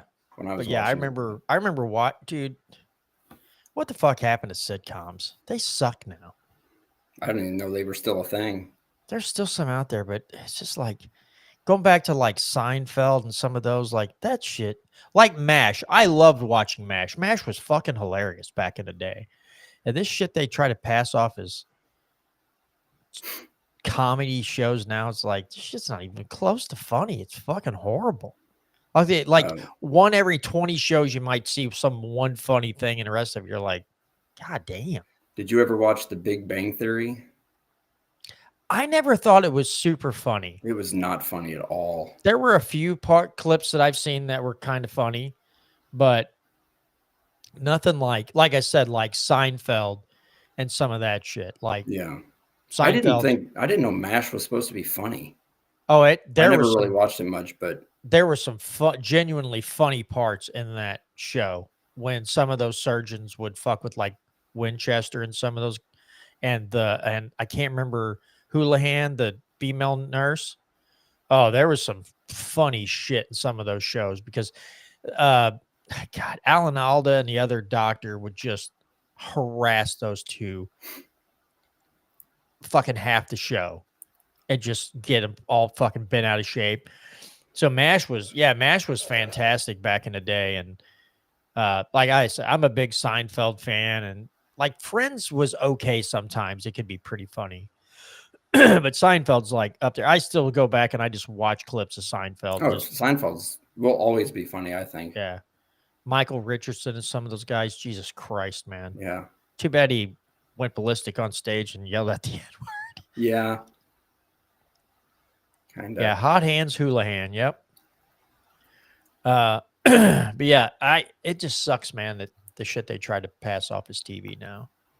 I don't know. I don't have any. Yeah, Hot Lips Houlihan. That's right, Brad. Sorry. Hot Hands. At least it's better than getting a Sandy Handy. Yeah, I guess. It's nothing worse than that. Jerked off with 180 grit sandpaper. Like, dude, did we talk about this?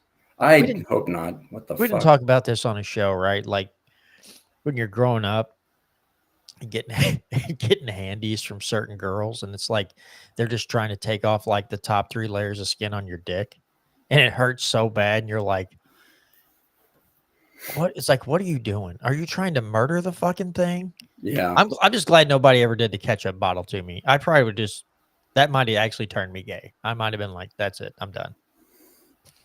If you're just gonna sit there and what did it though? Well, the horrible hand jobs really did it. Oh yeah. But dude, that's one thing from like my teenage years and early 20s where I'm just like, God damn, all these girls bragging about their skills, and they're trying to murder your dick with their hands. And it's like, the fuck are you doing? Like, did this thing break into your house and steal half your shit? Like, what are you doing right now? Yeah. Did it spit in your face? Like, literally spit in your face? Is that why you're mad? Because it spit in your face the other night? You're like, motherfuckers, quit that shit. But yeah, I don't know. I don't know why that's sprung to mind. But yeah, we did talk about it on Friday. But I don't know, dude. Like we were talking about going back and like thinking about some of the girls that you dated. Yeah, I had 2 different girlfriends, and I would just like 2, 3 minutes in, I was like, stop. And they're like, what's the matter? I go, it fucking hurts. And they're like, really?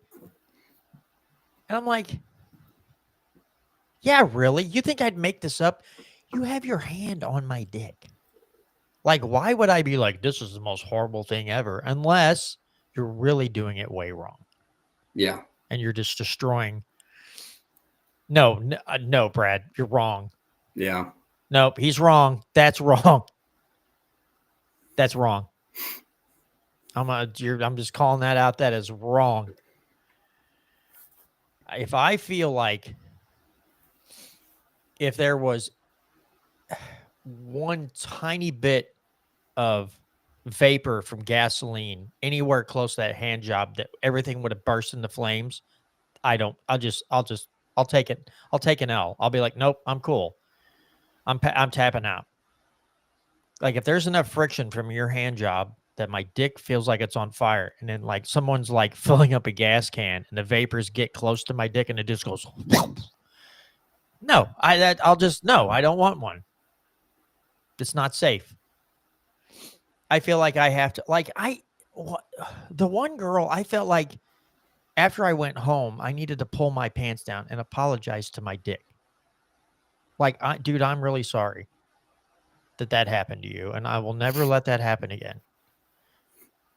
Like, take my dick to a therapist, just plop it on the couch, and it's like, why are we, like, what are you doing? Like, somebody's got to talk this guy down from the ledge. Like, my girlfriend beat the shit out of him. He's not, like, he's laid in the shower and cried and shit. Like, it's not good. Wouldn't it? God damn, that'd be funny to make some kind of animated thing where a girl's like given an awful handy job and it says like 2 hours later and the dick's in the shower like like it got beat up. Like one of those breakup scenes in a fucking chick flick. Yeah. You're right, Brad. I did apologize to it. It's gotta be a musical though. Here's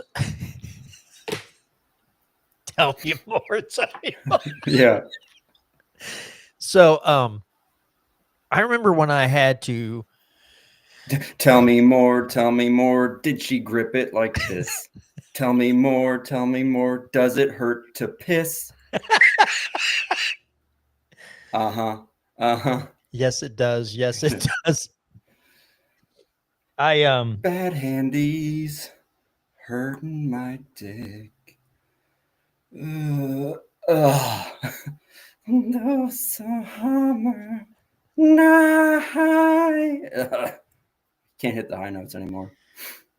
But when I went to go, sorry, I had to cut that part out. When I went to go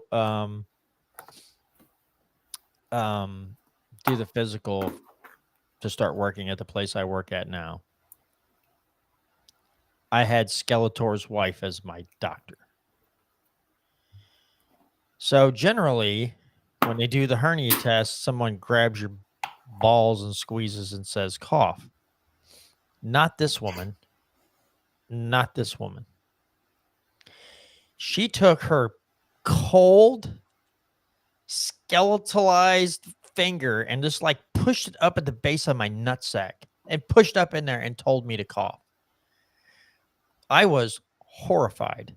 I got in my car when it was all done and came home, walked in the house. I was on third shift at the time. So like I had to get home and try to get some sleep and go back into work that night. The way they used to do fucking orientation sucked. Anyway, I come in the house and I told my wife, like, follow me. And she's like, what? I go, follow me.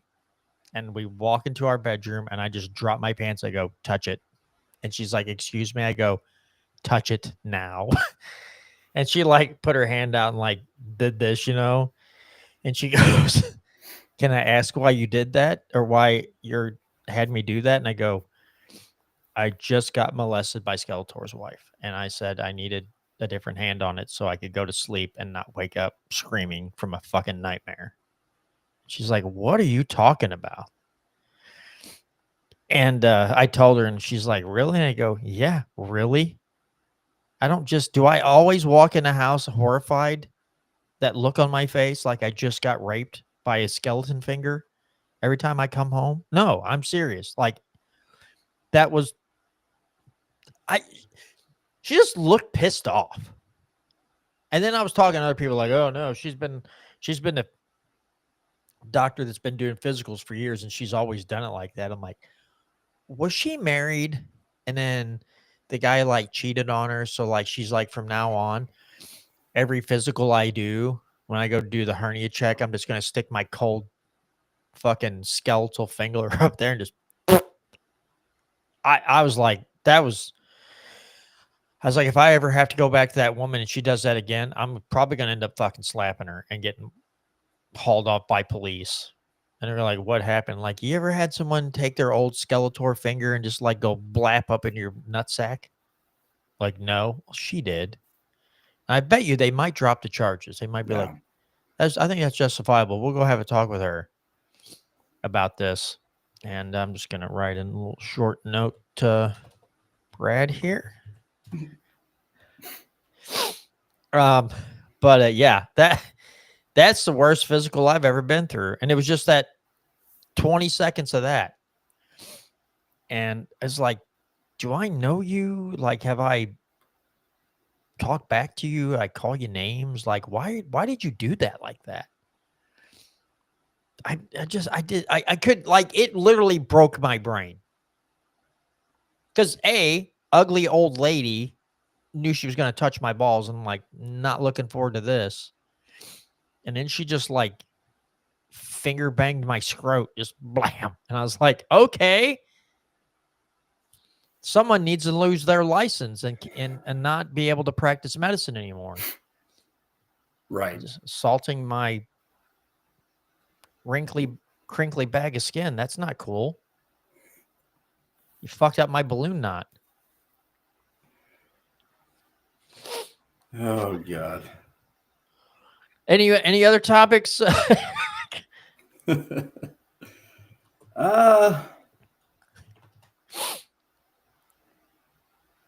Not really. Are there any? I saw something earlier that reminded me. Are there any movies that you've never seen that are like people are like, you've never fucking seen that movie, and you have no desire to? I'll go first. Star Wars. Never seen any of all the right, Star well, Wars. that's all for tonight's show, folks. No, Just don't be have there. no. Are you Fuck fucking off. serious? I love Star Wars. I like the I've never original seen three it. that came out in the 70s to 80s. Those were the best three.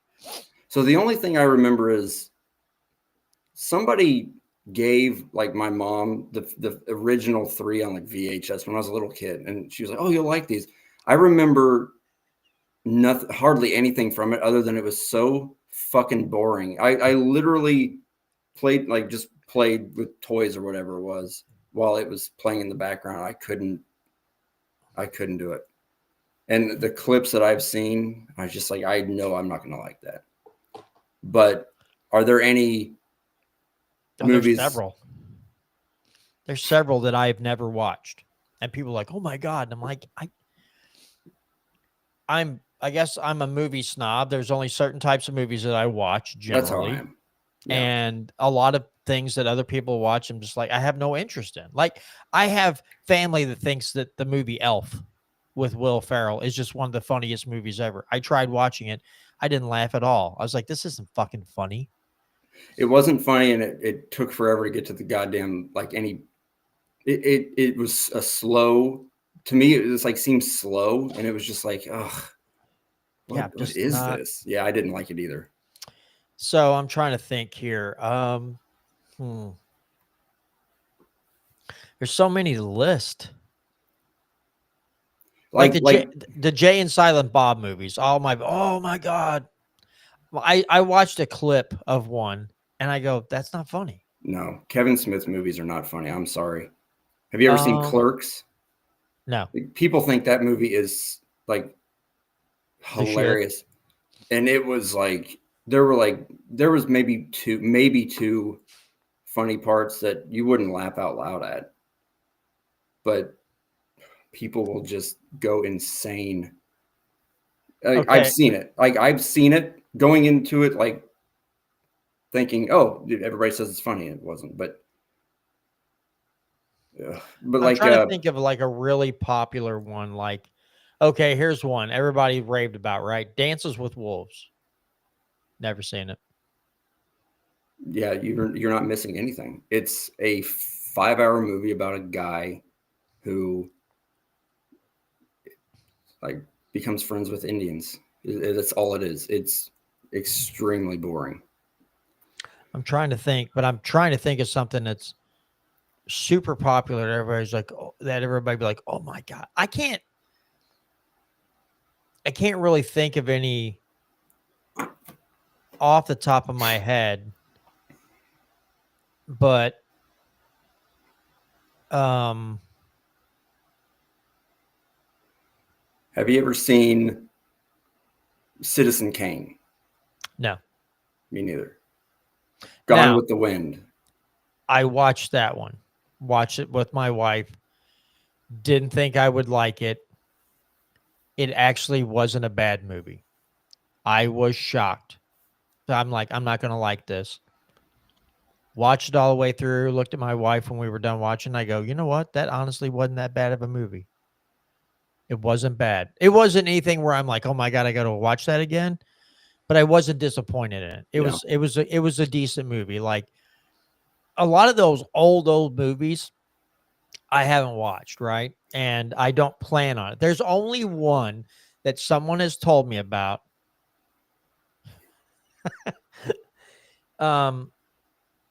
That I want to watch now.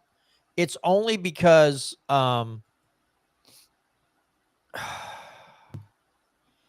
because of the historical like part of it. So and the only reason I know about the name of the guys because there's a band called Sabaton that I really like, and all their music is history based. Like everything they do is history based. They call it power metal. So it's not super hard, but it's not super easy, like light metal. It's kind of in between. They have some of the coolest videos for their songs. It's cool shit. We got time. I ought to just play one just for you to. I don't know if you'd be into it or not, Eric, but it's really cool shit. Let me see. I'll look it up on my own. Okay. But you said there's like a movie that. So there's a song. Let me I got to remember. Okay, Alvin York, famous person from World War One. Mm-hmm. He went to World War One. He was a very religious man. He didn't want to shoot anyone. He served. He did it, but he didn't want to kill anybody. And then this guy did the most heroic shit. Captured a boatload of Germans by himself. He got so angry at what they did, he went up on a hilltop and sniped a full German like machine gun nest and went down and captured a bunch of Germans. Now, this is also around the same time that a platoon of people got lost in this forest. God, if I could remember the name of that one too, that battle. They finally found their way out and made it out and back to their HQ. And the media was all about them. So Alvin York kind of got left out in the cold. But the guy at work said the movie about him, it's an older movie, of course, is phenomenal. And so I might watch it. Sergeant York is the name of the movie, 1941. It's a biographical film about one of the most decorated American soldiers of World War One. And he said, dude, you got to watch it. Now, he's into those older movies, right? So that's more up his alley. But he said, okay, so that's clips from the movie. But he captured 132 Germans by himself. Now, I don't know. Included much fictitious. Okay, so let me see. I got to see if I can find how many he captured. But yeah, I got to watch the movie because he said his unit captured 132 Germans, but he, like, once they pissed him off, like, it flipped a switch in him and he went like full. Okay, let's see. Full retard. Didn't go full retard. Motherfucker in the goddamn paywalls. I hate paywalls. Yeah. I before the whole thing came up, he captured 25 on his own. And oh, I'm sorry. Let's see. There's a post about it. In 1918, Sergeant Alvin York almost single-handedly killed 25 German soldiers and captured 132 in the Argonne forest in France. Let's see. Alvin C. York's platoon was advancing toward a railway when they were hit with machine gun fire from all sides. Men from York's platoon captured one gun, but the noise drew the fire of the remaining German emplacements, killing 6 and seriously wounding 3 Americans. As the most senior of the remaining men, York went out alone to engage the enemy with just his rifle and revolver, picking off the machine gunners one by one. When the fighting was over, York had single-handedly eliminated 35 machine guns, killed more than 20 Germans, and taken the 132 remaining as prisoners. At York, a modest man shrugged off action, saying, "It's over, let's forget it." Now that is a bad motherfucker right there. And he was just like, meh. But yeah, apparently that movie is supposed to be like fantastic. So if I can find it, I may watch it. Yeah. Yeah, just to see some of the history of them, even though apparently they've added a lot of shit in there.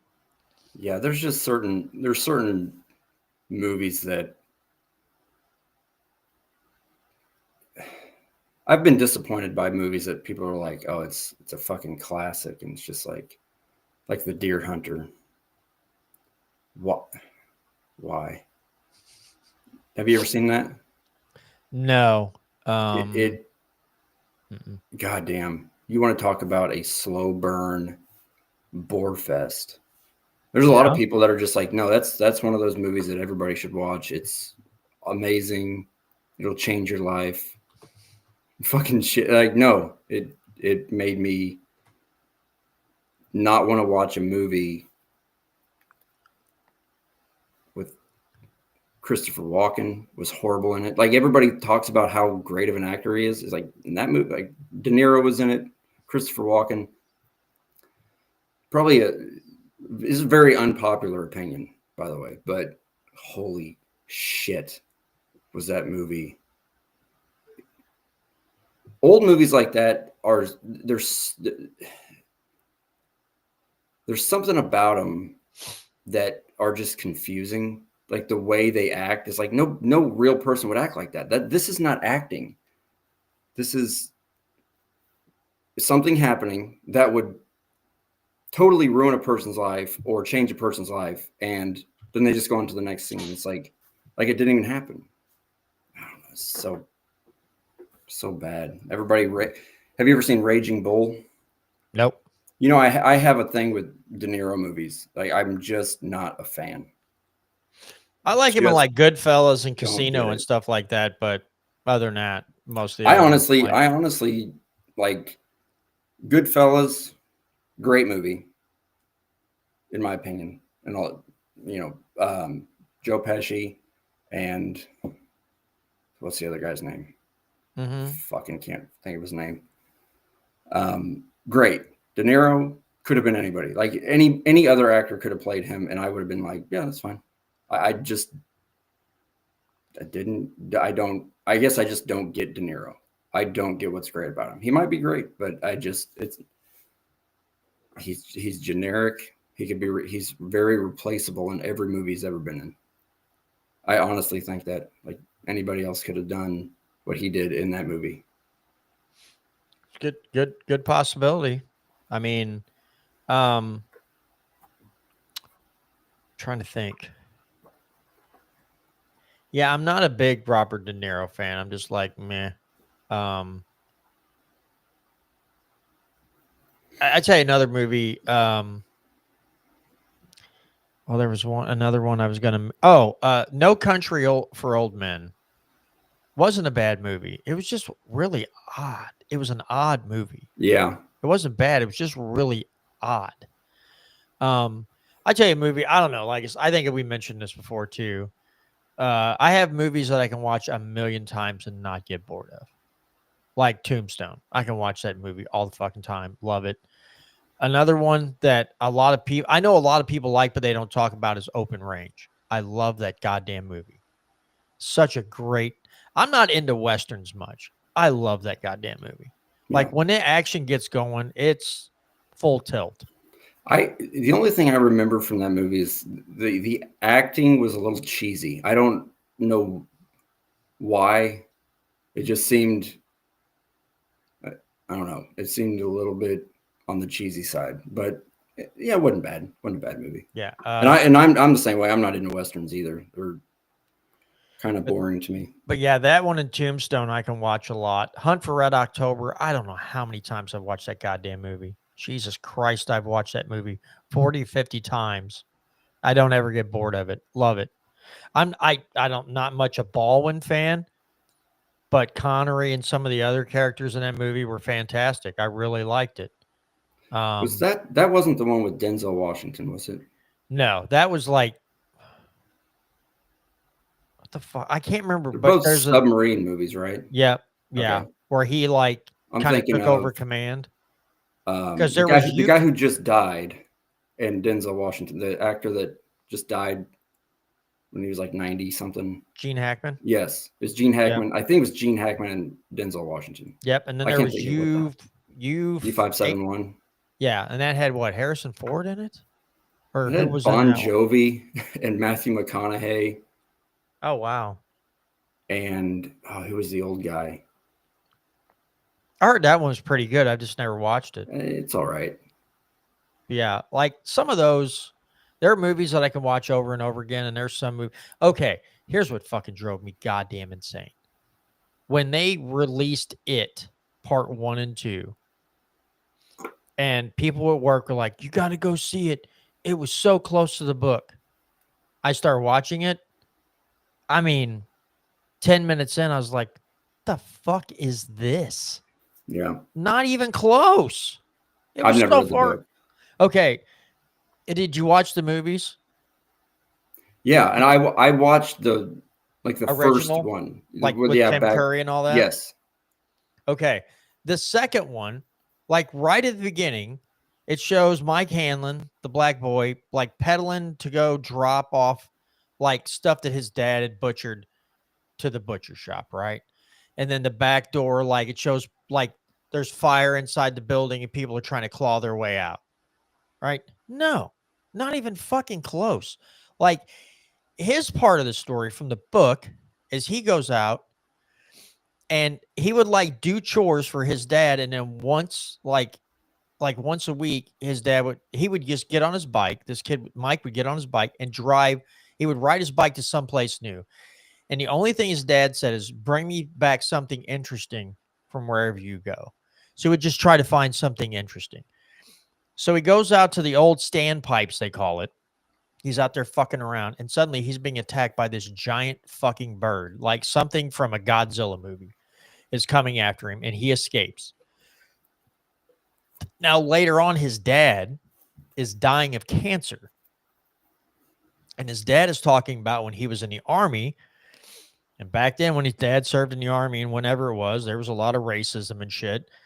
So, like on this base, there was a club, but it was whites only. So there was an abandoned building, and all the black soldiers on the base went in, cleaned it up, and created their own like little club. They'd have people in there playing music and all the shit. Well, then the white officers find out about it, and they torch the building. Well, Mike's dad escapes, but he's talking about the fire and hearing people trying to open the doors and break out and see the smoke and all this and hear them screaming. So that was Mike's dad. The only comparison was his dad was like, I thought I was seeing shit, but I thought I saw a giant bird come in and swoop somebody, pick somebody up off the ground and carry them off. And so I watched an hour of it and I was like, fucking done. And I went back and I told the dude at work, I was like, dude, that wasn't even fucking close. I said, there were bits and pieces. I said, it was still way off. I get it. That book is like thick. Yeah. And I've read it, I think 3 times. Damn. And I said, I get it. You can't put everything that's in the book in the movie. But I go, that was not even close, dude. He's like, well, I've read the book and it seemed pretty close to me. I was like, you haven't read that book in a long fucking time. Or you read the wrong one. Yeah. You read an offshoot of that because no. And the only Stephen King book that I've read and watched the movie that were so close was The Green Mile, which was a fantastic film and a amazing book. I got that book for Christmas 20 plus years ago and I read it in 2 fucking days. Blew through it. The Tommy Knockers I've never seen. They made a mini series about that, never watched it. Needful Things, I saw the end of the movie, way the fuck off.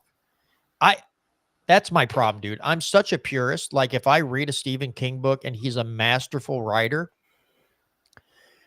he does great at character development. And when he finally builds that story up, it turns into something amazing.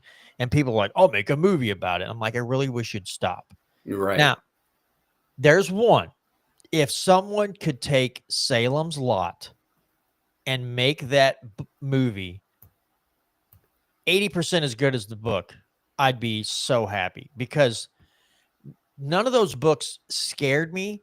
There was one part in Salem's Lot that freaked me the fuck out, and is after one of these kids got killed, and he shows up at his friend's house, and he's outside his window, like scratching his fingernails on the window, wanting him to let him in, and the kid was like, had all these things, and he took 2 popsicle sticks and made a cross and put it against the window, and the kid like flailed and escaped. That creeped me out. Okay. That creeped me out reading. I was like, Jesus Christ. I'm like, man, if they could just make a movie super close to the book, I would be so fucked. I don't think you'd have to change anything for it to be a really good movie. I don't think you'd have to change shit. Did you ever see the movie? No, I haven't seen it. Like I know there's 2 versions. They had an older one and they made a newer one, and I have not watched either one of them. I remember that part of the movie. I'm pretty sure it was Salem's Lot. And yeah, the kid like floats up. The movie freaked me out. Like that's the only part I remember, by the way. Yeah, that part in that book, I was like, Jesus Christ, give me the fucking heebie-jeebies. But anyway, yeah, it drove my wife nuts. Like she'd sit down and watch something that was Stephen King, and I'd be sitting there just. Did you ever read The Shining? Yes. And I've never watched the movie. It may be close. And it's been so long since I've watched The Shining or read The Shining. Cujo was another one. The end of that movie, she saves that little boy. He fucking dies in the book. He doesn't make it. She tries to save him. She ends up killing the dog, but the little boy does not survive. He's like got a fever and shit, and she's trying to save his life. The kid fucking dies.